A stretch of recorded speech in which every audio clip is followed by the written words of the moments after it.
رات کا وقت تھا۔ لاہور کی سڑکیں غیر معمولی طور پر سنسان تھیں۔ ہلکی ہلکی بارش نے فضا کو مزید پراسرار بنا دیا تھا۔ شہر کے پرانے علاقے اندرون شہر میں واقع ایک قدیم حویلی کے بارے میں مشہور تھا کہ وہاں رات کو عجیب آوازیں سنائی دیتی ہیں۔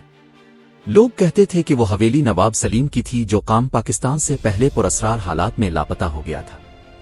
احمد جو ایک نوجوان صحافی تھا ان کہانیوں کو محض افواہ سمجھتا تھا۔ وہ سچ کی تلاش میں یقین رکھتا تھا۔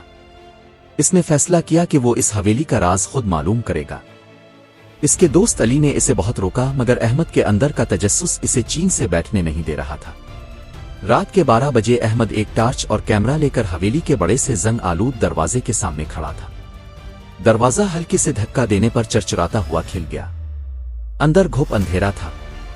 دیواروں پر لگی پرانی تصویریں اور جھاڑ فانوس گرد سے اٹے ہوئے تھے۔ اچانک اسے اوپر والی منزل سے کسی کے قدموں کی آہٹ سنائی دی۔ احمد کا دل تیزی سے دھڑکنے لگا مگر اس نے ہمت نہ ہاری۔ وہ آہستہ آہستہ سیڑھیاں چڑھنے لگا۔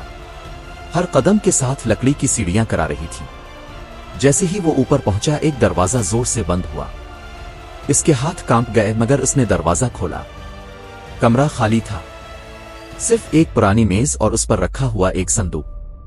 صندوق پر موٹی تہ جمی ہوئی تھی جیسے برسوں سے کسی نے اسے چھوا نہ ہو۔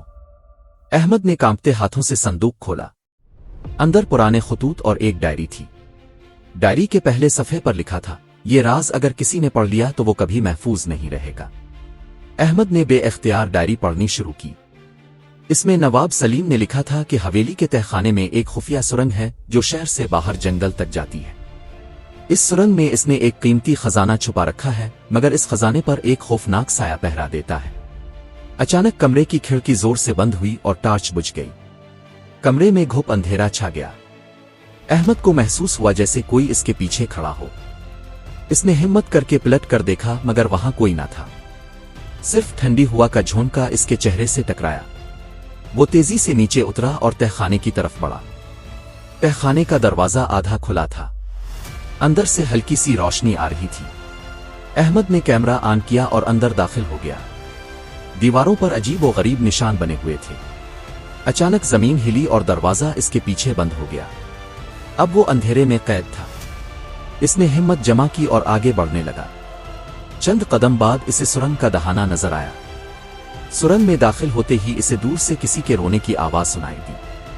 اس کا دل بیٹھنے لگا مگر تجسس خوف پر غالب تھا۔